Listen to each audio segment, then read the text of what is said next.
시간에 주시는 말씀은 사도행전 8장 26절로 40절 말씀입니다. 사도행전 8장 26절로 40절 말씀입니다. 제가 봉독해 드리겠습니다. 주의 사자가 빌립도로 일러 가로되 일어나서 남으로 향하여 예루살렘에서 가사로 내려가는 길까지 가라 하니 그 길은 광야라. 일어나 가서 보니 에디오피아 사람 곧 에디오피아 여왕 간다게의 모든 국고를 맡은 큰 권세가 있는 네시가 예배하러 예루살렘에 왔다가 돌아가는데 병거를 타고 선지자 이사야의 글을 읽더라. 성령이 빌립도로 이르시되 이 병거로 가까이 나아가라 하시거늘 빌립이 달려가서 선지자 이사야의 글을 읽는 것을 듣고 말하되 읽는 것을 깨닫느냐 대답하되 지도하는 사람이 없으니 어찌 깨달을 수 있느냐 하고 빌립을 청하여 병거에 올라 같이 앉으라 하니라. 읽는 성경 귀절은 이것이니 일러스되 저가 사지로 가는 양과 같이 끌리었고 털 깎는 자 앞에 있는 어린 양의 잠잠한 것 같이 그 입을 열지 아니하였도다. 낮을 때에 공변된 판단을 받지 못하였으니 누가 가히 그 세대를 말하리요. 그 생명이 이 땅에서 빼앗김이로다 하였거늘 네시가 빌립도로 말하되 청컨대 묻노니 선지자가 이 말한 것이 누구를 가리킴이뇨 자기를 가리킴이뇨 타인을 가리킴이뇨. 빌립이 입을 열어 이 글에서 시작하여 예수를 가르쳐 복음을 전하니 길 가다가 물 있는 곳에 이르러 네시가 말하되 보라 물이 있으니 내가 세례를 받음에 무슨 거리낌이 있느뇨. 이에 명하여 병거를 머물고 빌립과 네시가 둘 다 물에 내려가 빌립이 세례를 두고 둘이 물에서 올라올세 주의 영이 빌립을 이끌어 간지라.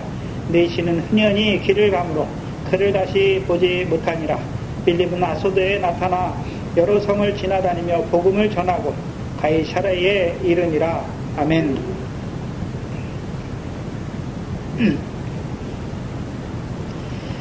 오후 시간에는 이제 하나님께서 주의 사자를 통해서 빌립을 어디로 보내십니까? 예루살렘에서 가사로 내려가는 길로 보내십니다. 그래서 지금 8장부터 나오는 빌립은 집사 빌립이 아니라 전도자 빌립입니다. 사도행전 21장을 한번 보시면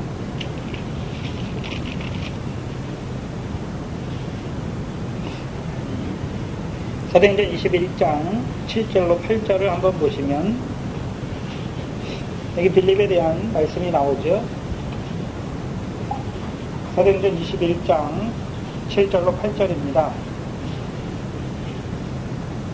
두로로부터 수로를 다 행하여 돌레마이에 이르러 형제들에게 안부를 묻고 그들과 함께 하루를 있다가 이튿날 떠나서 가이사랴에 이르러 7 집사 중 하나인 전도자 빌립의 집에 들어가서 유하니라. 즉 사도 바울이 전도 여행을 마치고 이제 이 가이사랴는 이 팔레스타인 지역에 있어요. 즉 팔레스타인 지역인데 좀 위쪽에 두로와 시돈 바로 밑에 갈릴리 상부에 있는 두로와 시돈 바로 밑에 해안가에 있는 가이사랴를 말씀하는 거예요. 그래서 마태복음 16장에 나오는 가이사랴 빌립보는 헤르몬산 기슭에 있는 가이사랴 빌립보고 여기는 가이사랴예요. 여기서 가이사라고 말하는 가이사랴는 빌립이 어디 가서 마지막에 어디 가서 삽니까? 사도행전 8장 마지막을 보면 사도행전 8장 마지막에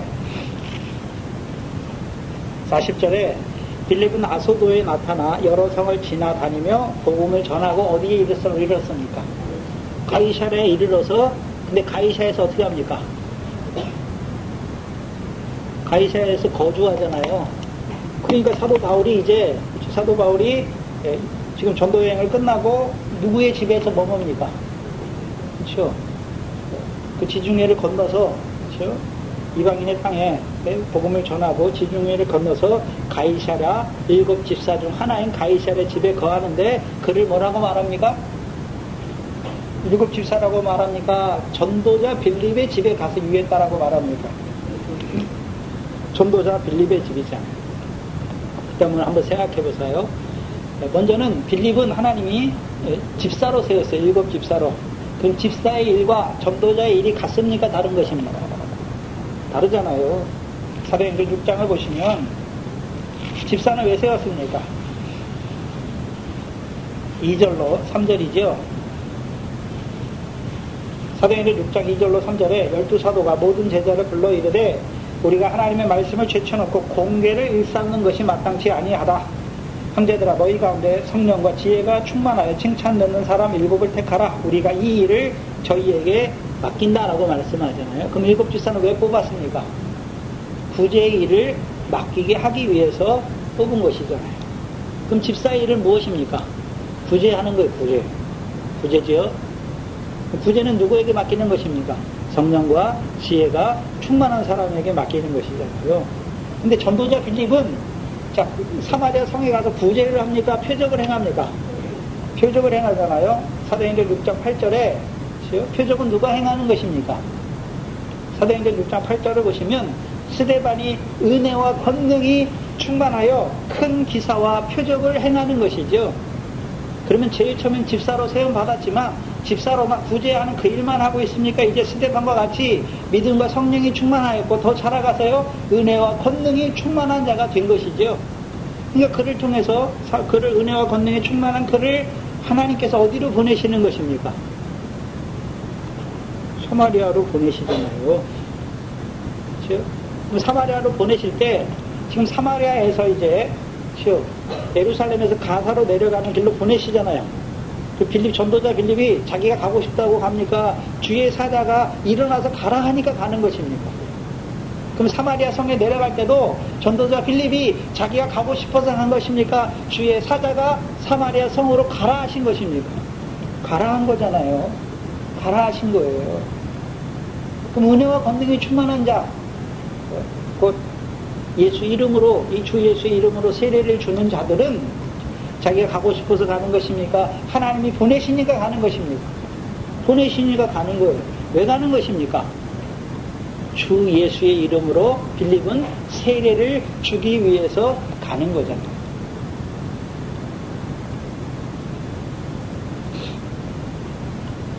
그래서 집사의 일과 전도자의 일이 달라요. 그렇죠? 그럼 하나님이 전도자로 보낼 때는 뭐를 주십니까? 주 예수의 이름으로 세례를 베푸는 자로 세우시기 위해서 빌립에게 주신 것이 무엇입니까? 은혜와 권능이 충만하게 하셨죠. 그럼 은혜와 권능이 충만한 자가 하는 일이 뭡니까? 표적이에요. 표적. 그렇죠? 그래서 빌립이 사마리아 성에 가서 표적으로 보여준 게 무엇입니까? 귀신을 쫓아내고 모든 병과 모든 연약한 것을 고치잖아요. 사도행전 10장, 마태복음 10장 1절에 예수님께서 12제자를 부르시고 그들에게 귀신을 쫓아내고 모든 병과 연약한 것을 고치는 권능을 주셨잖아요. 누구에게도 주셨습니까? 빌립 전도자 빌립에게도 그걸 줬기 때문에 이제 빌립이 가서 집사의 일을 하는 것이 아니라 전도자의 일을 하는 거예요. 근데 사도들은 전도자라고 말하지 않아요. 그렇죠? 집사만 이 전도자 빌립만 뭐라고 말합니까? 전도자라고 말하죠. 그럼 전도자는 무슨 세례를 주는 자를 말하는 것입니까? 주 예수의 이름으로 세례를 주는 자죠. 전도자 빌립이에요. 사도 빌립이 아니에요. 여기서 7 집사 중에 전도자 빌립이 하는 일이에요. 그럼 그 처음에는 성령과 지혜가 충만한 그를 구제의 일을 위해 세웠잖아요. 근데 구제의 일만 하는 것입니까? 그에게 성령과 믿음으로 충만하게 하시고 더 나아가서 은혜 스데반과 같이 은혜와 권능이 충만하게 하셔서 이제 표적을 행해서 예수가 그리스도임을 믿게 하는 것이죠. 그 표적이 무엇입니까? 귀신이 나가고 모든 병을 고치게 하는 것이죠. 그래서 사마리아 성에 빌립이 갔더니 무슨 일이 일어납니까? 귀신이 나가고 중풍병과 안진병이 된 자들이 고침을 받는 것이죠. 그러면 빌립이 무슨 권능이 있어도 주는 것입니까? 말씀입니다. 말씀이잖아요. 마태복음 8장 16절 17절에 예수께서 저물매 말씀으로 귀신을 쫓아내고 모든 병든 자와 연약한 자를 고치셨잖아요. 선지자 이사야로 하신 말씀에 우리의 모든 연약함과 우리의 모든 병을 주께서 친히 짊어지신 것을 보여주시는 것이죠. 그리스도의 십자가를 증거해 주는 것이죠. 7장부터 8장부터 나타나는 빌립은 집사의 일을 하는 빌립입니까? 전도자의 일을 하는 빌립입니까? 전도자예요. 그럼 그를 전도자로 세우시기 위해서 하나님이 그에게 뭘 주셨습니까? 은혜와 권능이 충만하게 하신 거예요. 그래서 빌립이, 그럼 전도자들은 자기가 가고 싶은 대로 갑니까? 주의 사자가 가라는 대로 가는 것입니다. 주의 사자가 가라는 대로 가는 거예요. 그를 어디로 보내셨습니까? 처음에는 사마리아 성에 보내시는 것이죠. 그래서 사마리아 성도 주 예수의 이름으로 세례를 받는 백성으로 세우는 것입니다. 이제 또 어디로 보내십니까?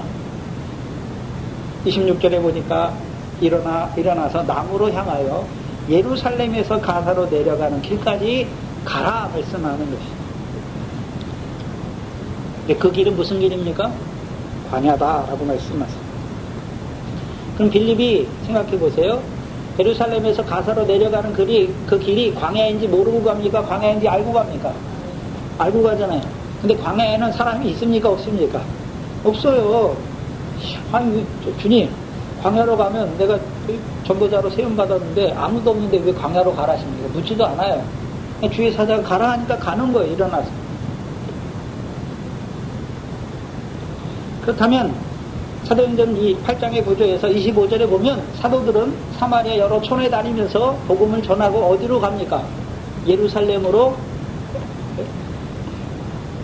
돌아가잖아요. 그럼 빌립은 어디 있었을까요? 전도자 빌립은 어디 있었을까요? 안 나타나 있잖아요. 사도들은 분명히 사마리아 성에 내려와서 성령 받기를 기도하고 안수함으로 성령을 받은 후에 사마리아 그들에게 주의 말씀을 증거하고 이제 사마리아 성의 여러 촌으로 마을로 돌아다니면서 복음을 전하고 예루살렘으로 올라갔지요. 그럼 빌립은 어디 있을까요? 안 나와 있어요, 성경은. 예루살렘이 아니라 사마리아 성에 있는 거예요. 위치적으로 보면 예루살렘이 있잖아. 예루살렘 위에가 사마리아예요. 그리고 그 위에 부분이 갈릴리 부분이죠. 그 사마리아에서 가사로, 예루살렘에서 가사로 가려면 예루살렘으로 내려와서 예루살렘에서 이제 해변, 남으로 가는, 애국으로 가는 해변길이, 광야길이 아니라 해변길로 가는 그곳에 블레셋 5방백의 땅이잖아요, 가사가. 그래서 블레셋 5방백 중에서도 가장 남쪽에 있는 곳이 가사예요. 가사. 몰라 여러분, 팔레스타인에 보면 가자지구 있잖아요, 가자지구. 가자지구 지금 문제가 많잖아요. 이렇게 폭동이 계속 일어나고 그렇잖아요. 그 가자 지구가 해안가에 있는 도시 중에 그 사막이 바로 앞둔, 광야를 앞둔 마지막 도시예요. 가사가. 그래서 가사에서 이제 그 애국으로 내려가는 직선거리예요. 직선거리. 그렇죠? 직선거리인데, 그렇죠? 그 길을 가기 전에, 이제 그 광야를 가기 전에 사람들이 그 가사에서 모여서 뭐 합니까? 광야를 걸려면 모든 식료품이나 이런 게 없으니까 그걸 다 준비해가지고 그 가사로 가는 거예요. 교통의 요충지예요. 그래서 하나님이 이스라엘 백성을 애굽에서 인도하여 내시고, 광야길로 해변길로 인도하지 아니하고 광야길로 인도하잖아요. 왜요? 해변길에 누가 있습니까? 블레셋이 있는 거예요. 블레셋이 있는 거예요. 그러니까 해변길로 인도하지 아니하고 광야길로 인도하시는 거죠. 그때 해변길로 인도하면 그 블레셋 대적을 보고 다 도망가서 다 애굽으로 내려가요. 그러니까 광야길로 인도하시는 거예요. 사마리아 성에서 예루살렘을 거쳐 이제 가사로 내려가는 그 남쪽 길로 가게 하시잖아요. 근데 그 길은 광야죠. 그럼 하나님이 이 전도자 빌립을 어디로 보내시는 것입니까? 광야로 보내시죠. 광야로. 그렇죠? 광야로 보내시죠. 왜 광야로 보내실까요? 그렇죠. 광야에서 외치게 하시기 위해서 보내시는 거예요.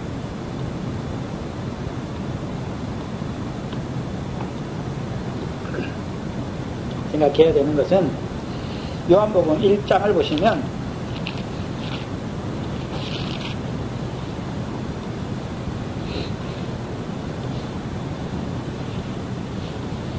요한복음 1장 23절에 보시면 세례요한이 자기를 뭐라고 말씀하는지 보세요.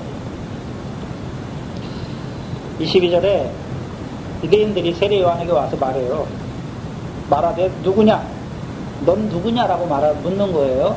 네가 메시아냐? 아니면 그 선지자냐? 묻는 거예요. 그래서 이스라엘 백성들도 하나님이 메시아 그리스도를 보내기 전에 그 앞에 선지자로 보낼 자가 있는 게 엘리야와 같은 선지자를 보낼 것을 말라기를 통해 알잖아요. 그래서 세례요한을 보니까 이 사람이 어떤 자입니까? 선지자예요. 그러니까 네가 주의 앞에 보낸 선지자냐, 그 선지자냐, 아니면 네가 메시아냐, 그리스도냐 묻는 거예요. 23절에 가로되 나는 선지자 이사야 말과 같이 주의 길을 곧게 하라고 광야에서 외치는 자의 소리다라고 말씀하시죠. 그럼 세례요한이 하는 일이 뭡니까? 광야에서 외치는 자의 소리죠. 세례요한의 사역은 세 가지예요. 세 가지. 세례요한의 사역은 몇 가지라고요? 세 가지예요. 첫 번째는 뭡니까? 물세례 주는 거예요. 물세례. 예수를 가리켜서 보라. 세상 죄를 지고 가는 하나님의 어린 양이다 라고 말하는 것입니다. 그래서 그 예수가 믿어진 자들, 그 물세례 받은 자들은 이제 뭐가 시작됩니까? 광야가 시작되잖아요. 육적 이스라엘이 홍해 물세례를 받고 나서 광야가 시작되잖아요. 오늘도 똑같아요. 저와 여러분이 예수 믿잖아요. 그 다음 시작되는 게 무엇입니까? 광야예요. 광야.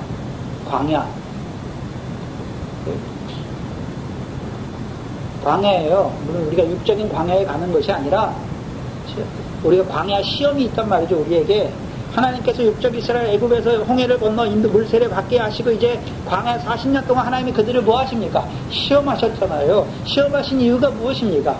이제 하나님의 백성은 육신의 떡으로만 사는 것이 아니라 여호와 입에서 나오는 말씀으로 사는 줄 알게 하시려고. 신약에서는 예수님이 세례요한의 물세례 받고 광야에 올라오니까 이제 하늘에서 소리가 들리잖아요. 이는 내 사랑하는 아들이요 기뻐하는 자라 말씀하시고 끝났습니까? 이제 성령에게 이끌려 마귀에게 시험을 받는 것입니까? 성령에게 이끌려 마귀에게 시험 받잖아요. 그게 광야 시험이에요. 저와 여러분에게. 저와 여러분이 무슨 팔레스타인에 가서 그 애굽에서 나오는 그 광야를 걷는 것이 아니라 저와 여러분에게 무엇입니까? 물세례 받았잖아요. 그러면 저와 여러분에게 세 가지 시험이 있어요. 사단이 주는 세 가지 시험. 근데 사단이 끌고 가서 시험하십니까? 성령에게 이끌려 사단에게 시험을 받는 것입니까? 그러면 봐야 되는 것은 홍해 세례를 받는 자들에게 누가 함께 하십니까? 성령이 함께 하시잖아요. 근데 그 성령은 열매 맺게 하시는 성령이십니까? 시험하시는, 그들을 40년 동안 시험하시는 성령입니까? 시험하시는 거예요. 그 세 가지 시험의 내용이 무엇입니까? 돌이 떡덩이가 되게 하라. 그럼 그 시험에서 어떻게 이깁니까? 사람은 떡으로만 사는 것이 아니라 이제 물세례 받은 하나님의 백성은 육신의 떡으로만 사는 것이 아니라 이제 여호와 입에서 나오는 모든 말씀으로 사는 줄 아는 자가 되면 그 시험은 끝나요. 첫 번째 시험은 끝나요. 어떻게 합니까? 하나님의 양식으로 육적 이스라엘의 광야에서 그들에게 주신 양식이 무엇입니까? 만나와 반석에서부터 물이잖아요. 근데 육신 살게 하게 주셨습니까? 신령한 식물과 음료로 주신 것입니다. 신령한 식물과 음료로 주신 것이잖아요.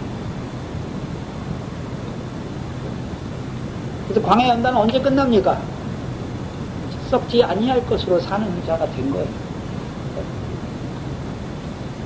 그래서 모든 육체잖아요. 그래서 광야에 외치게 하세요. 외치는 소리가 무엇입니까? 이사야서죠. 이사야 40장이죠. 뭐라고 외치게 하십니까? 자기 마음대로 외치는 게 아니에요.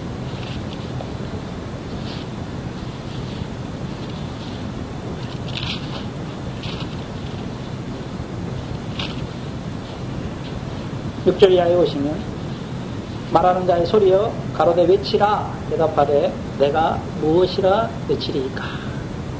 무엇이라 외치라고 말합니까? 모든 육체는 뭐라고요? 풀이요. 그 모든 아름다움은 들의 꽃 같으니 푸른 마르고 꽃은 시들면 여호와의 기운이 그 위에 불미라. 이 백성은 실로 풀이로다. 푸른 마르고 꽃은 시드나 우리 하나님의 말씀은 영영이 서리라 하라 말씀하시다. 이것을 이제 베드로전서 1장 25절 26절에 뭐라고 말씀합니까? 모든 육체는 풀이요. 그 모든 영광은 풀의 꽃과 같이 풀은 마르고 꽃은 떨어지되 오직 주의 말씀은 세세토록 있도다. 내가 너희에게 전한 복음이 곧 이 말씀이다 라고 말씀합니다. 그럼 우리 육체, 하나님 백성인데, 육체로 사는 것은 풀과 같단 말이에요. 육체를 위해서만 사는 건 풀과 같은 거예요. 이제 어떻게 살아야 되는 것입니까? 육신의 떡으로만 사는 것이 아니라 여호와 입에서 나오는 세세토록 있는 말씀을 따라 살아야 되는 것입니다. 왕에서 외치게 하신 이유가 무엇입니까? 그것을 외치게 하는 이유가 뭔가요?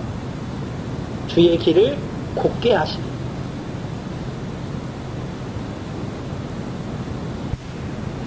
누가복음 3장입니다.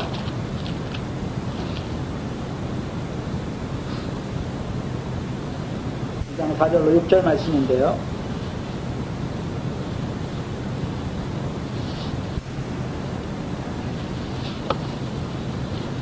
누가복음 3장 4절로 6절 말씀입니다. 선지자 이사야의 책에 쓴 바 광야에 외치는 자의 소리가 있어 가로되 너희는 주의 길을 예비하라. 그의 첩경을 평탄케 하라. 모든 골짜기가 메워지고 모든 산과 작은 산이 낮아지고 굽은 것이 곧아지고 험한 길이 평탄하게 될 것이요. 한마디로 주의 길을 곱게 하는 거예요. 주의 길을 곱게 한다는 의미가 뭘까요? 요한복음 1장 적어놓으시고 요한복음 1장 17절입니다. 17절이죠. 요한복음 1장 17절을 보셔야 돼요. 세례요한에 대해서 말씀하신 것이죠. 그 아버지 사가랴에게 천사가 말씀하신 것인데 모태로부터 성령의 충만함을 입은 자를 주실 거다라고 말씀하시죠. 7절에 내가 낳는 아들은 세례요한이죠. 저가 또 엘리야의 심령과 능력으로 주 앞에 앞서가서 아비의 마음을 자식에게 거스리는 자를 의인의 세계에 돌아오게 하고 한마디로 주를 위하여 세운 백성을 뭐하는 자입니까? 예비하는 자들. 예비. 주를 위해 세운 백성을 예비하는 것이죠. 그럼 주를 위해 세운 백성은 어떤 백성입니까? 네? 주를 위해 세운 백성은 어떤 백성인가요?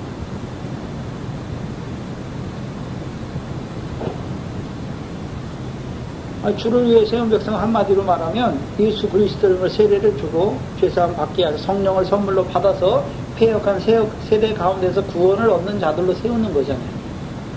그렇죠? 예수가 그리스도인 믿어져서 성령 세례를 받아서 이제 하나님 나라 백성으로 세우는 자들이잖아요. 그러면 예수 그리스도를 세례 주려면 제일 처음에 무슨 세례가 있어야 됩니까? 물 세례가 있어야 되잖아요. 그 물세례만 있습니까? 물세례 받은 자들에게 광야에서 외쳐주는 것입니까? 외치는 자의 소리가 뭡니까? 모든 육체는 풀이다. 예수 믿었어요. 그런데 여전히 어떻게 삽니까? 마음이 애굽을 향하잖아요.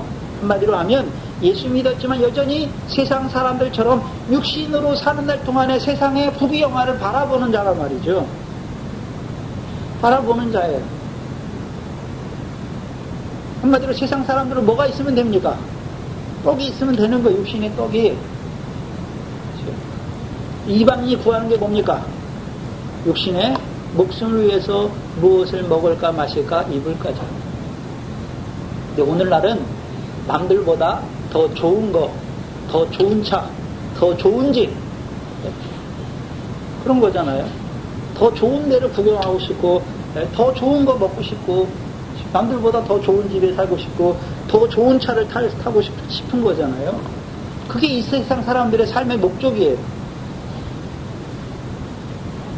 근데 하나님 볼 때 그건 이방인이 구하는 것이다 라고 말하잖아요. 너희는 뭘 구해야 됩니까? 그건 다 썩어지는 거예요. 모든 육체는 풀이잖아요. 네. 그 영광은 풀의 꽃과 같아요. 근데 꽃이 영원히 계속됩니까? 그 영광이, 세상 영광이 계속됩니까? 하나님의 기운이 불면 다 쓰러지는 것입니까? 여러분, 이 세상에 부귀영화가 있어요. 여러분 죽을 때 가져가시나요? 하나도 못 가져가요. 인생은 뭐냐면 빈손으로 왔다가 빈손으로 가는 거예요. 못 가져가요. 근데 그게 자기 건 줄 알고 이 세상에 살 때 그것만 있으면 다 되는 줄 알고 그렇게 산단 말이죠. 누가요? 세상 사람들은 그렇게 사는 게 마땅해요. 왜요? 모르니까. 그러나 예수 믿었는데도 불구하고 육신의 떡으로만 사는 줄 안단 말이죠. 광해 연단이잖아요. 연단을 통과하지 못했어요. 그러면 사단의 시험에 떨어진 자들이잖아요. 떨어졌으니까 여전히 예수 믿지만 육신의 목숨을 위해서 이 하나님 앞에 나와서 뭘 구합니까?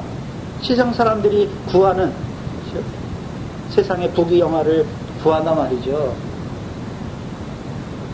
하나님은 세상 부귀영화 주시려고 우리를 부르셨습니까? 하늘의 상을 주시려고 보내셨죠. 하늘의 영광을 주시려고 우리를 부르신 것이죠. 근데 예수 믿으면서 여전히 세상의 것, 물질적인 것, 육신의 것을 구한단 말이죠. 천하만국의 영광은 누가 줍니까? 사단이 주는 거예요. 사단이. 하나님은 어디 걸 주시나요? 천하 것이 아니라 하늘 위에 있는 것을 주신단 말이죠. 그래서 우리로 하여금 위의 것을 찾으라라고 말씀하시는 것이죠. 우리에게 주신 산 소망은 썩지 않고 더럽지 않고 새하지 아니하는 하늘에 있는 거예요. 그것을 구하는 자가 되게 하시는 것입니다. 그럼 광야에서 외치게 하신 이유가 무엇입니까? 알게 하는 거. 이제 하나님의 백성은 육신의 목숨을 위해서, 떡을 위해서만 사는 것이 아니라 여호와 입에서 나오는 말씀으로 사는 줄 알게 하시는 것이죠. 그걸 외치게 하시는 이유가 무엇입니까? 주의 길을 곱게 하시는 거예요. 누가복음 3장 6절이죠. 그래서 광야에서 외치는 자의 소리를 통해서 모든 육체로 하여금 하나님의 구원하심을 보게 하는 거예요. 그게 외치게 하시는 거예요. 그래서 광야에 외치는 것은 두 가지예요. 외치는 내용이 무엇입니까? 모든 육체는 풀이다. 그럼 광야에는 누가 나와 있습니까? 물세례 받은 자들이 나와 있는 거예요. 홍해를 건너고 율법을 받은 자들이 살아가는 땅이 광야예요. 그들에게 외치게 하신 이유가 무엇입니까? 이제 떡으로만 사는 것이 아니라 여호와 입에서 나오는 말씀으로 사는 줄 알게 하여서 이제 주를 위하여 세운 백성으로 세우시는 거예요. 구약으로 말하면 홍해에서 나왔잖아요. 근데 육적 이스라엘이 늘 어디를 바라봅니까? 애굽에서, 마음이 애굽을 향해 있어요. 근데 하나님은 어디를 주시길 원합니까? 가나안 땅을 영원한 기업으로 주시기를 원하시잖아요. 근데 이스라엘 백성이 늘 광야에서 하나님이 주시는 만나와 반석의 물을 먹으면서 늘 어디를 그리워합니까? 예수 믿으면서도 뭘 바라봅니까? 내가 예전에 세상에 살 때 그런 즐겼던 거, 그런 거 자꾸 바라보. 하나님 뭘 주시길 원합니까? 하늘의 상을 주시길 원하는. 자꾸 세상의 것에 치우친단 말이죠. 그들에게 이제 육체로 사는 것, 너희가 세상 사람들처럼 육체만을 위해서 삼는 것은 육체를 위하여 심는 자는 육체로부터 썩어진 것을 거둘 수밖에 없다는 것을 깨닫게 하시는 거예요. 그게 광야에서 외치게 하시는 거예요. 그 외치게 하신 이유가 무엇입니까? 이제 가나안 땅을 기업의 소유로 받는 하나님의 백성으로 세우는 거예요. 신약으로 말하면요, 이제 성령을 따라가서 하나님 나라의 백성으로 살아가는 자들로 세우기 위해서.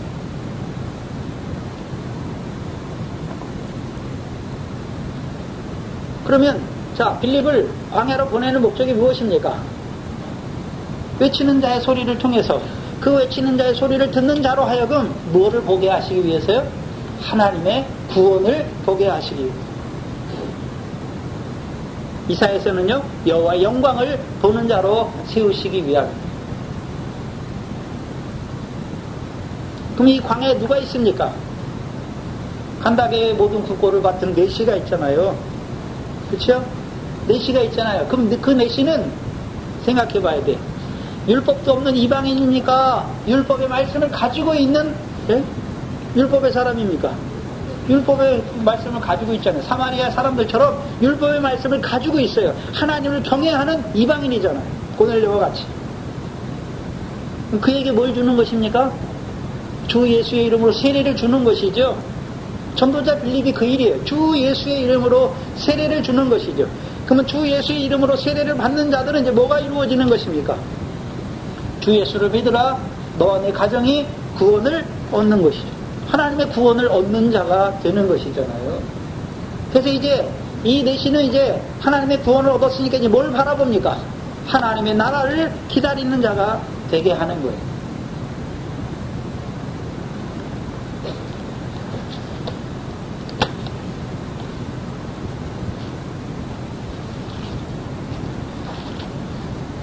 그냥 보내는 게 아니에요. 주의 사자가 뜻이 있잖아요. 광야에서 외치게 하여서 이디오피아 내시로 하여금 주 예수의 이름으로 세례를 받게 하시기 위해서 보내시는 것입니다. 그게 광야예요. 외치는 자로 보내시는 것이죠. 그럼 이 빌립, 전부 다 빌립이 하는 일이 무엇입니까? 주의 이름으로 세례를 받게 해서 이제 세례를 받았으니까 구원을 받은 자잖아요. 이제 뭐만 남았습니까? 성령으로 세례만 받으면 이제 누가 되는 것입니까? 주를 위하여 예비한 백성이 되는 거예요. 27절에 보면 일어나 가보니 이디오피아 사람 곧 에디오피아 여왕 간다게의 모든 국고를 맡은 큰 권세가 있는 느시가 예배하러 예루살렘에 왔다가 돌아가는데 라고 말씀하십니다. 여기서 말하는 에디오피아는 지금 오늘날 우리가 말하는 이디오피아가 아니에요. 그렇죠? 오늘날 우리가 생각하는 이디오피아가 아니에요. 여기 말하는 에디오피아는, 오늘날 우리가 말하는 에디오피아는 이때 고대 세계에서 헬라어로 아비시니아라는 단어를 써요.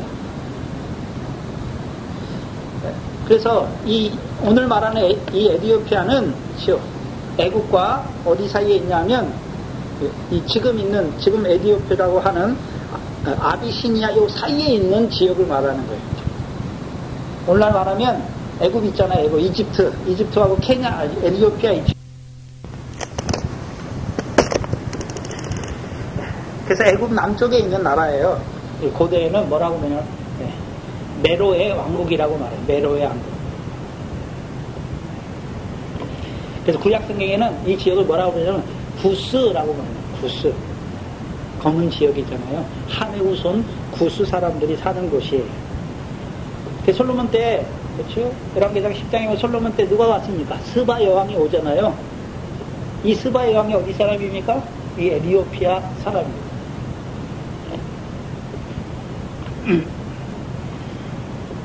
근데 봐야 되는 것은 이 나라는 여왕이 다스리잖아요. 에디오피아 여왕의 국고를 맡은 간다게 내시잖아요. 무슨 소리냐면 이 나라에 왕이 있어요. 이 나라는 태양의 나라라고 그래서 아들이 왕이에요. 근데 이 왕은 너무 신성시 돼가지고 신성하기 때문에 나라의 국사를 보지 않아요. 대신 누가 봅니까? 왕의 어머니 이 여왕이 보는 거예요. 그래서 이 여왕을 뭐라 그러냐면 간다게라고 말하는 거예요. 그래서 바로의 왕들은, 아니 애굽의 왕들 다 뭐라 그럽니까? 바로라고 하잖아요. 바로. 네? 애굽의 왕을 뭐라 하면 바로라고 하는, 우리가 중국의 왕들을 뭐라 그럽니까? 황제. 근데 무슨 황제 다르잖아요. 황제는 똑같잖아요. 여기도 똑같은 거예요. 애굽의 왕을 바로라고 하듯이, 그렇죠? 이 나라 에디오피아의 여왕을 뭐라 그럽니까? 간다게라는 거예요. 간다게. 여왕을 다 간다게라고 하는 거예요. 그래서 간다게에 국고를 맡은 사람이에요. 국고를 맡은 내시예요. 그럼 생각해야 되는 것은 오늘날로 말하면 우리나라 재정경제부 장관이죠. 근데 오늘날 말하면 우리나라 재정경제부 장관보다 훨씬 더 큰 권세가 있는 거예요. 그걸 다 맡았으니까. 근데 이 사람이 어디에 올라왔습니까? 예루살렘 뭐 하러 올라왔습니까? 예배하러. 누구에게 예배하러 왔을까요? 하나님께 예배하러 왔잖아요. 그럼 이 사람은 어떻게, 구스 사람이잖아요. 구스 사람인데 어떻게 예루살렘에 하나님께 예배하러 왔을까요? 열왕기상 10장을 봐야 되죠. 열왕기상 10장을 보시면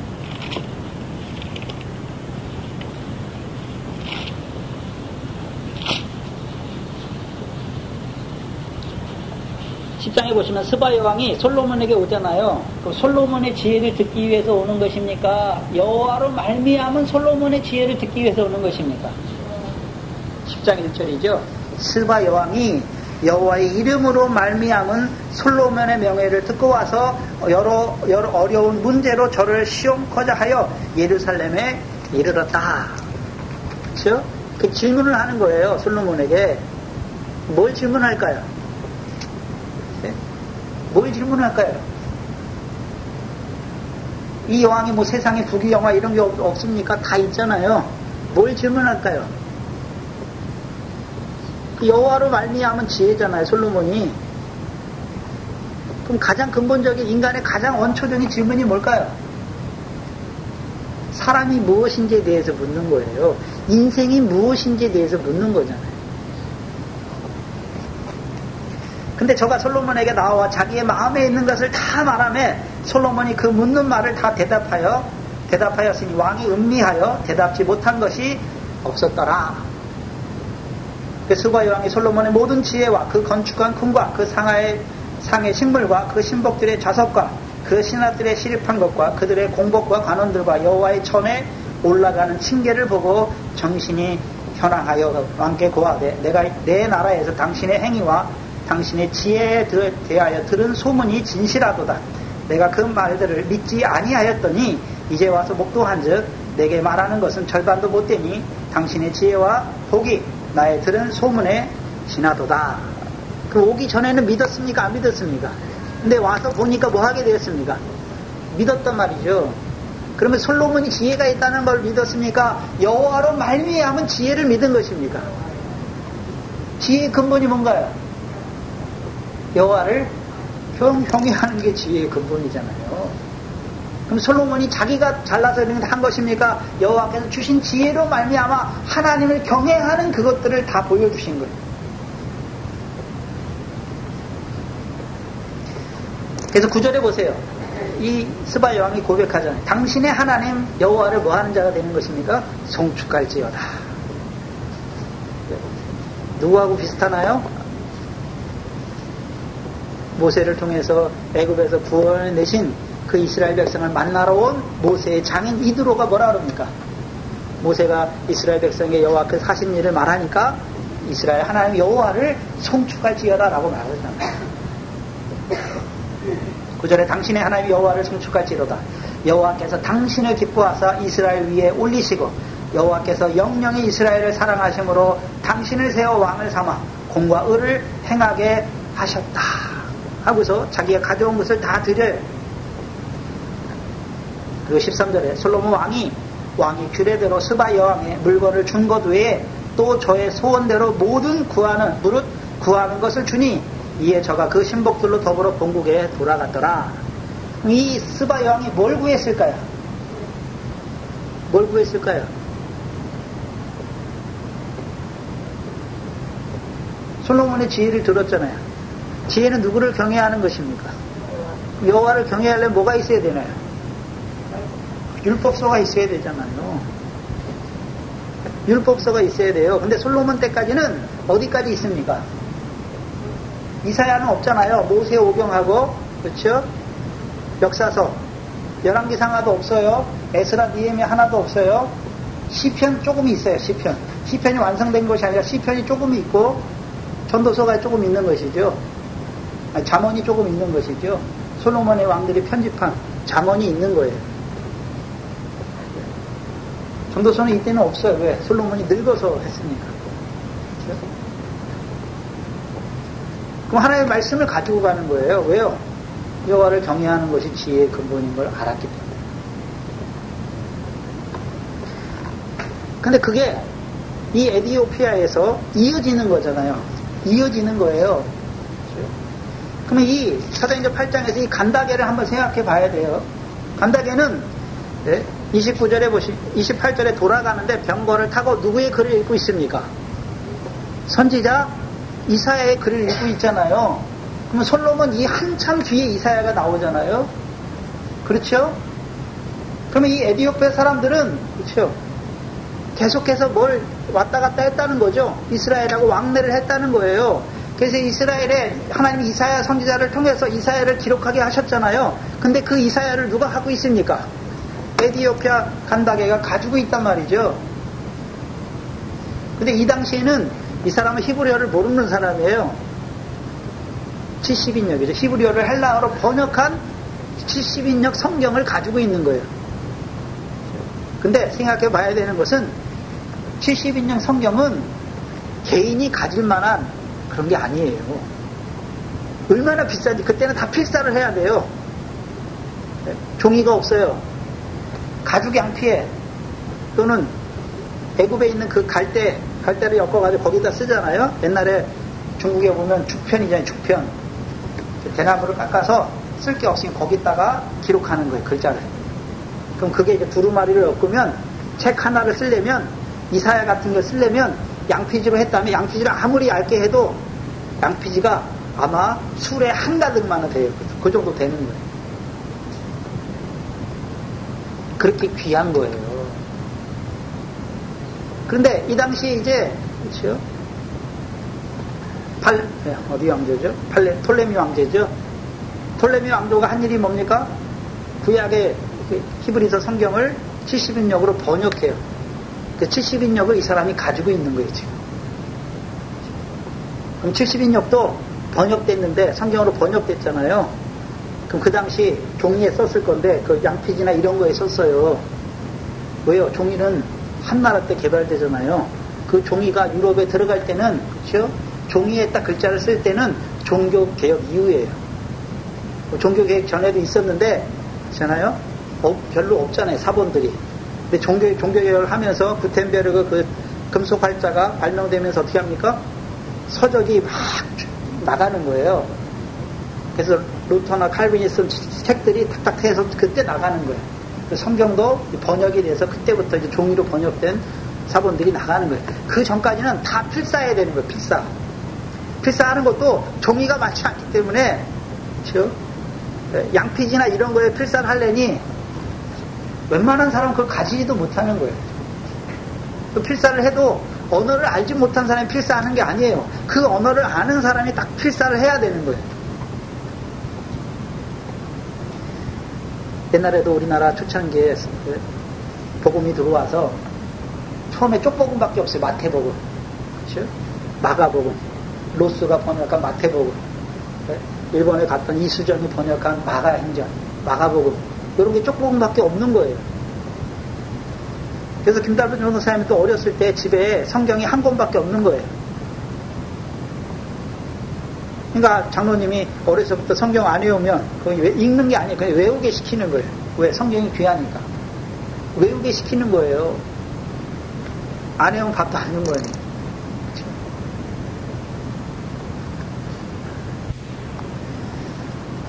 성경이 얼마나 귀한지 몰라요.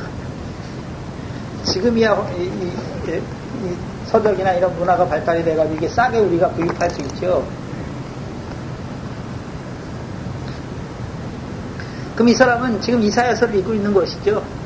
그럼 이 당시에 아마 이 사람은 그래도 그래도 꽤 권세가 있는 사람이니까 양피지에 대한 성경, 그게 제일 오래 가는 거예요. 그 양피지에 대한 성경을 지금 읽고 있는 거예요. 그럼 이사야서 지금 53장을 읽고 있는데 이사야 53장만 읽고 있겠습니까? 이사야 1장부터 53장까지 읽어오다가 53장 그에 대해서 막힌 것입니까? 그에 대해서 막힌 거예요, 지금. 그걸 읽고 있는 거예요. 그러면 이 에디오파 사람들은 계속해서 이스라엘과, 그렇죠, 왔다 갔다 교류하고 있는 거잖아요. 그래서 계속해서 이스라엘의 성경이 하나하나 쓰이는 그걸 어떻게 하는 것입니까? 가져오는 것입니다. 이 사람은 물론 모든 에디오파 사람들이 다 하나님을 섬기는 게 아니에요. 이 사람이 하나님을 섬기는 거잖아요. 근데 예루살렘에 왜 올라왔습니까? 예배하러 올라온 거죠. 그럼 이 사람은 왜 예루살렘에 예배하러 왔을까요? 우리가 출애굽기 23장에 보면 매년 남자는 1년에 3차례씩 여호와 앞에 보일지어다 말씀했잖아요. 그렇죠? 그래서 이 사람도 절기를 따라서 6월절이든지 오순절이든지 마지막에 수장절에 예루살렘에 가야 되는 거예요. 그래서 갔다 오는 거예요. 예배하러. 절기를 따라 갔다 오는 거예요. 그렇다면 지금 이 사람은 6월절에 갔겠습니까? 아니면 맥추절에 오순절에 갔겠습니까? 아니면 수장절에 갔겠습니까? 수장절에 갔다 온 거잖아요. 오순절에는 그리스도께서, 아니죠? 6월절에 그리스도께서 십자가에 죽으신 때고, 그로부터 부활하시고 50일 뒤에 오순절 성령이 임했고, 그럼 이 사람은 언제 갔습니까? 수장절을 지키기 위해서 간 것이죠. 수장절을 지키기 위해서 간 것이에요. 근데 이때는 이 사람이 수장절을 지키러 갈 때는 예루살렘에 성도들이 남아있습니까? 핍박을 통해 다 흩어졌습니까? 다 흩어진 뒤에요.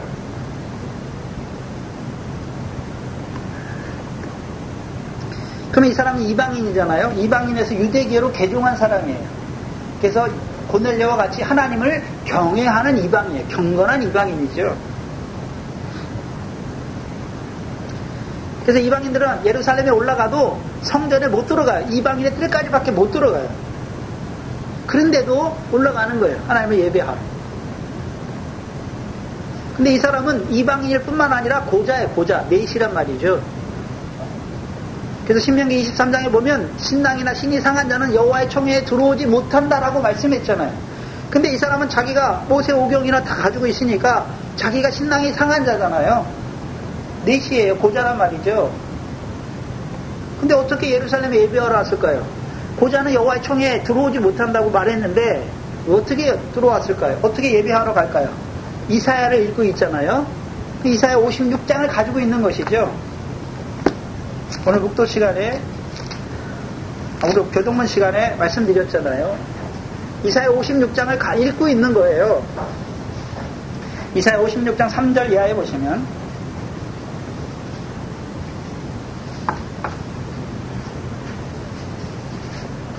이사야 56장 3절 이하에 여호와께 연합한 이방인은 여호와께서 나를 그 백성 중에서 반드시 갈라내시리라 말하지 말고 고자도 나는 마른 나무라 말하지 말라. 여호와께서 이같이 말씀하시기를 나의 안식일을 지키며 나의 기뻐하는 일을 선택하며 나의 언약을 굳게 잡는 고자들에게도 뭐가 있습니까? 소망이 있는 것이죠. 뭐만 붙잡고 있으면요. 첫 번째 안식일을 지키는 거죠.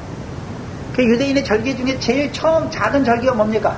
안식일이에요. 초하루와 얼삭. 그 다음에요 각종 절기들이 나오는 거예요. 그럼 안식일을 지킨다는 것은 그 다음 절기들도 다 뭐 하는 자입니까? 지킨다는 거예요. 지킨다는 거예요. 또 안식일만 지키고 있습니까? 하나님이 기뻐하시는 일을 하고 있습니까?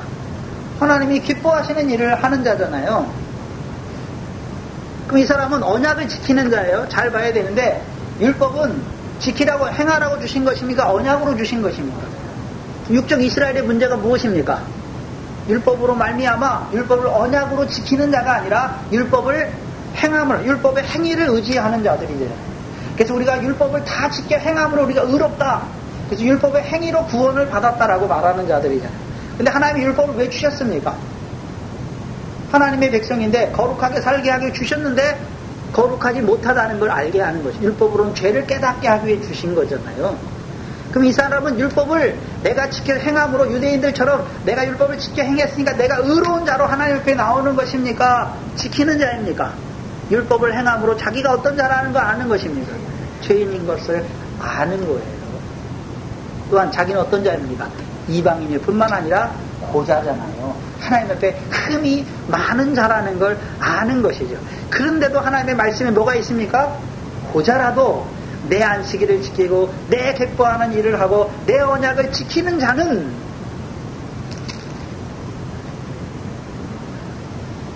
7절에 내가 그를 나의 성산으로 인도하여 기도하는 내 집에서 그들을 기쁘게 할 것이다.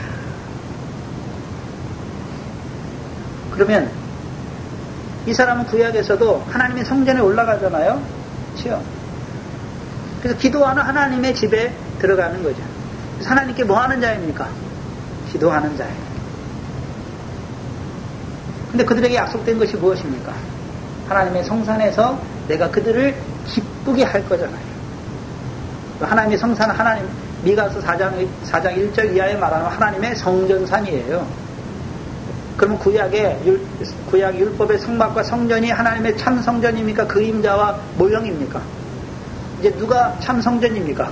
예수 그리스도께서 육체로 이루신 성전이잖아요. 그래서 이 사람을 이제 경건한 유대인인 이 사람은 언약을 지키는 이 이방인인 이 내시를 하나님이 빌립을 통해서 주 예수의 이름으로 세례를 받게 하시잖아요. 그럼 그리스도께서 육체로 고난을 받으신 것을 증거하는 것입니다.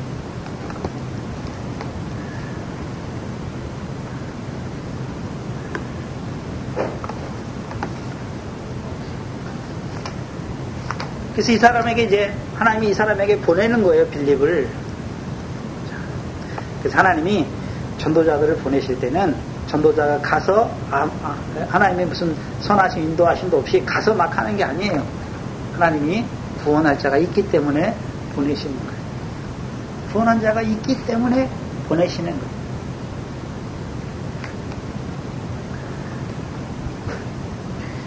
(29절에) 성령이 빌립더로 이르시되 이 병거로 가까이 나아가라 하시거나, 빌립이 어떻게 갑니까? 달려가는 겁니다. 선지자 이사야의 글을 읽는 것을 듣고, 그러면 이 사람은, 이 내시는 뭐를 읽고 있습니까? 이사야의 글을 읽는 거예요. 근데 글을 자기 혼자 읽고 있습니까? 빌립이 들었으니까 듣도록 읽고 있는 것입니까? 읽고 있는 거잖아요. 그러니까 말하는 거잖아요. 읽는 것을 뭐라고 말합니까? 깨닫느냐라고 말하는 거예요. 그래서 이 빌립 지사는 헬라인 유대인이에요. 헬라파 유대인이에요. 그러니까 자기 고향에서부터 뭘 들었습니까?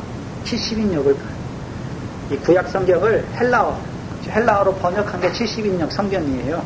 세프어젠트라고 하는 거예요. 그렇죠? 톨레미 왕조에서 유대인들의 환심을 얻기 위해서 그걸 번역했어요. 그렇죠? 그래서 대부분의 헬라 지역, 그때는 다 헬라의 문화권이에요. 로마가 지배했는데, 그렇죠? 물론 뭐라고 말해야 되냐면, 로마가 지배했는데 건축이나 이런 건 다 로마 양식이에요. 그러나 철학이나 역사 이런 건 다 헬라예요. 그래서 지식인들은 로마 말을 쓰는 것이 아니라 헬라 말을 쓰는 거예요. 왜요? 우리가 여러분이 아는 철학이나 모든 것을 로마에서 나온 게 아니에요. 철학자들은 다 헬라예요. 플라톤, 소크라테스, 아리스토텔레스 다 어디입니까? 다 헬라 사람들이에요. 그래서 이제 소크라테스에 이르러서 모든 이제 우리가 지금 배우는 교육의 과정들이 다 분화된 거예요. 수학, 과학, 그렇죠? 그런 것들이 그때 그것들이 다 나누어졌어요. 지금 우리가 교육하는 교육 체계가 소크라테스에 의해서 다 잡혀진 거예요. 그래서 로마가 지배하지만 실질적인 문화는 그리스 문화예요. 그리스. 철학이나 이 모든 것은 다 그리스 문화예요. 그래서 이 지역의 로마를 바탕으로 살아가는 그 지역에 살아가는 대부분의 좀 유식하고 권세가 있는 사람들은 다 헬라어를 다 배워야 되는 거예요. 로마 말을 배우는 것이 아니라 헬라어를 다 기본적으로 하는 자들이에요. 왜요? 그때 다 대부분의 책들이 다 헬라어로 쓰였기 때문에. 그래서 지금으로 말하면 영어예요. 공용어예요. 공용어. 세계 공용어처럼 그때 헬라어가 공용어예요. 그래서 신약의 성경들은 다 헬라어로 쓰인 거예요. 읽고 있는데, 그렇죠? 그래서 이 빌립이 헬라파 유대인이기 때문에, 그렇죠? 헬라 성경을 알고 있는 거잖아요. 그래서 이 사람이 70인역을 읽고 있어요. 그럼 소리내서 읽고 있는 것이죠. 그걸 들었어요. 듣고서 하는 말이 뭡니까? 읽는 것을 깨닫느냐라고 말해요. 31절에 대답하되 지도하는 사람이 없으니 어찌 깨달을 수 있느냐 하고 빌립을 청하여 병거에 올라 같이 앉으라 하니라. 이 사람 뭘 알고 있습니까? 이 성경을 읽고 있는데 누가 좀 깨닫게 해줬으면 좋겠는데, 그렇죠? 계속해서 이걸 읽으면서 자기 마음에 그게 있었던 것이죠. 그래서 누가 지도해줘서 이걸 좀 알려줘서 깨닫기를 원하는 거예요. 그냥 성경을 읽고서 하나님 말씀이 돼서 그냥 읽지만 이게 뭔 뜻인지 알지도 못하고 알고 싶지도 않고 그런 마음으로 읽으면 깨닫게 하지가 않아요. 이 내시처럼 깨닫기를 원하는 것이죠. 누가 지도해줘서 이 말씀이 무슨 뜻인지 깨닫기를 원하는 자에게, 사모하는 자에게 만족해 하시는 것이죠. 32절에 읽는 성경 귀절은 이것이니 일러스되 저가 사지로 가는 양과 같이 끌리었고 털 깎는 자 앞에 있는 어린 양의 잠잠함 같이 그 입을 열지 아니하였도다. 낮을 때 공변된 판단을 받지 못하였으니 누가 가히 그 세대를 말하리요. 그 생명이 땅에서 빼앗김이로다 하거늘. 이게 이사야서 53장 7절 8절을 번역한 거예요. 7절 8절의 말씀이에요. 그럼 이사야서 53장을 가서 보시면 여기 펴놓고 사도행전 8장하고 한 비교해서 보시면 돼요. 53장을 보시면 7절 8절입니다.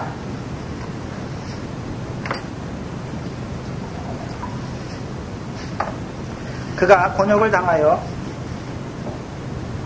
괴로울 때에도 그 입을 열지 아니하였으며 마치 도수장으로 끌려가는 어린 양과 털 깎는 자 앞에 잠잠한 양과 같이 그 입을 열지 아니하였도다. 그가 곤욕과 신문을 당하고 끌려갔으니 그 세대 중 누가 생각하기를 그가 산자의 땅에서 끊어짐은 마땅히 형벌받은 내 백성의 허물을 인함이요 하였으리니. 지금 이사야 53장과 전혀 다른 문맥이잖아요. 내용은 비슷한데 다르게 표현했죠. 왜요? 지금 우리가 있는 성경은 MT, 마소라 텍스트 본문이고 히브리어로 된 성경이고, 이 메시가 읽는 성경은 헬라어 성경이란 말이죠. 72인역 성경이기 때문에 다른 거예요. 선지자 이사야의 글을 읽으면서, 그렇죠? 그가, 그렇죠? 양이 도살장으로 끌려가는데 잠잠한 양같이, 그렇죠? 그리고 그가 여기 33절에 낮은 때에 고난받고, 희롱과 고난을 받은 때죠. 공변된 판단, 공변된 심판을, 공정한 심판을 받지, 판결을 받지 못했다. 그리고 누가 이 세대를 말하리요? 그 생명이 땅에서 빼앗겼잖아요. 그가 생명을 잃은 것이죠. 양처럼 도수장에 끌려간 거예요. 그렇죠? 이 사람이 이사야 53장을 읽으면서 그 사람이 왜 끌려갔습니까? 자기 죄 때문에 갔습니까? 많은 사람을 위해서 간 것입니까? 많은 사람을 위해서 간 것이죠. 그래서 이 메시가 의문점을 갖는 것이 무엇입니까? 이것이 선지자를 말하는 것이냐 아니면 타인을 말하는 것이냐, 그걸 알지 못하는 것이죠. 그럼 선지자는 이사야에게 적용된 예언인지 아니면 타인을 가르쳐 말한 것인지 그걸 알지 못하는 것이죠. 근데 타인인데 누구를 가르쳐 말하는지 알지 못한 것이잖아요.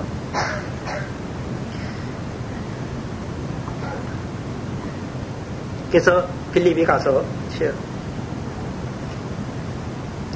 35절에 빌립이 입을 열어 이 글에서 시작하여 예수를 가르쳐, 우리말에는 복음을 전했다고 말하는데 원어에서는 예수에 관한 기쁜 소식을 전하는 거예요.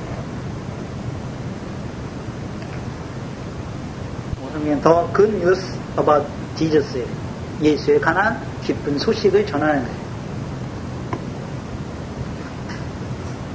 그러면 뭐라고 증거했을까요? 이 말씀을 통해서 이가 선지자가 아니라 선지자를 통해서 예언하신 그리스도의 고난을 말한다라고 말하죠. 베드로전서 1장입니다.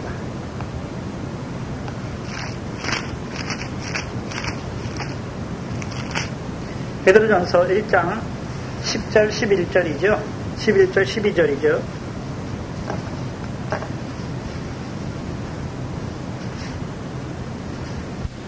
10절로 12절 말씀을 보시면, 이 구원에 대하여는, 이 구원이니까 누구로 말미암은 구원입니까? 예수 그리스도로 말미암은 구원이죠. 패역한 세대 가운데서 구원이죠. 이 구원에 대하여는 너희에게 임할 은혜를 예언하던 선지자들이, 그럼 선지자들에게 임할 것을 예언한 것입니까? 너희에게, 신약에 있는 너희에게 임할 것을 예언한 것입니까? 너희에게 임할 은혜를 예언한 것이죠. 예언하던 선지자들이 연구하고 부지런히 살펴서 자기 속에 계신 그리스도의 영이 그 받으실 고난과 후에 얻으실 영광을 미리 증거하였다. 12절에 이 섬긴 바가, 그 선지자들이 섬긴 바, 예언한 것이 자기를 위한 것이 아니요 너희를 위한 것임이 계시로 알게 되었으니 이것은 하늘로부터 보내신 성령을 힘입어 복음을 전하는 자들로 이제 너희에게 구한 것이요 천사들도 살펴보기를 원하는 것이다. 그럼 이사야 선지자를 통해서, 그렇죠? 이사야 53장 뭘 예언한 것입니까? 그리스도가 받을 고난에 대해서 예언한 것입니다. 그럼 그리스도가 왜 고난 받았습니까? 이사야서 53장 11절 12절이죠. 나의 의로운 종이 자기 지식으로 많은 사람을 의롭게 하며 그들의 죄악을 친히 담당하신 것이죠. 그리스도께서 왜 고난 받으셨습니까? 자기가 무슨 죄가 있어서 고난 받으신 것이 아니라 많은 사람을 의롭게 하시기 위해서 그들의 죄악을 친히 짊어지신 것입니다.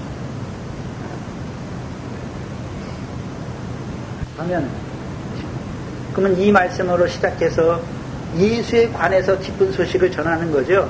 그럼 이들 뭘 전했을까요? 예수가 이 땅에 와서 하나님이 나사렛 예수에게 성령과 기름 붓듯하셔서 큰 기사와 권능과 기사와 표적을 행하게 하신 이유가 무엇이었습니까? 그 예수가 하나님의 아들 그리스도임을 알게 하시고 그 그리스도가 자기 백성을 위하여 십자가에서 고난 받는 것을 증거하는 거예요. 그게 전도자 빌립의 일이에요.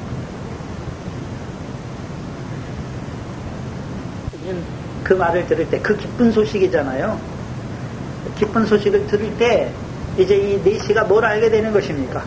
그리스도의 고난이 나와 무슨 상관이 있는 줄 알게 되는 것이죠. 그리고 이 예수가 그리스도면 또한 그리스도가 고난 받으심이 나와 무슨 상관이 있는 줄 알게 되는 자가 되는 거예요. 하나님의 아들 그리스도이신 예수가 고난 받으심으로 우리의 죄악을 지시고 십자가에 고난심을 받으심으로 우리가 의롭다함을 얻은 자가 된 것이잖아요. 율법으로는 의롭다함을 얻지 못하는 그것을 그 아들의 고난을 통해서 우리를 하나님 앞에 의로운 자가 되게 하신 것을 믿은 것입니다. 그래서 율법이 증거한 하나님의 의를 믿는 자가 된 것이죠. 그리고 36절에 보시면 길을 가다가 물 있는 곳에 이르러, 여기는 광야니까, 강의 물입니까? 오아시스겠습니까? 오아시스죠. 내시가 말하되 보라 물이 있으니 내가 세례를 받음에 무슨 꺼리낌이 있느냐?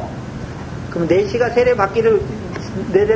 세례를 먼저 말하는 것입니까? 사도행전 2장에 보면 사도들이 예수 그리스도의 세례를 받으라 권하는 것입니까? 권하는 거예요.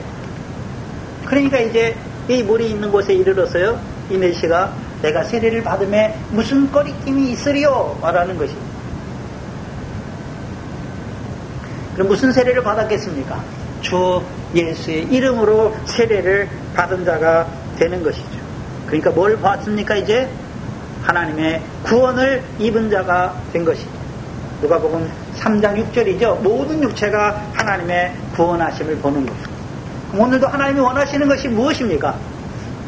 모든 육체가 오늘도 하나님의 백성으로 부르심 받았고 율법이 있는데도 불구하고 육체를 따라 살아가는 그들에게 하나님의 구원을 주시기를 원하시죠. 누구를 통해서요?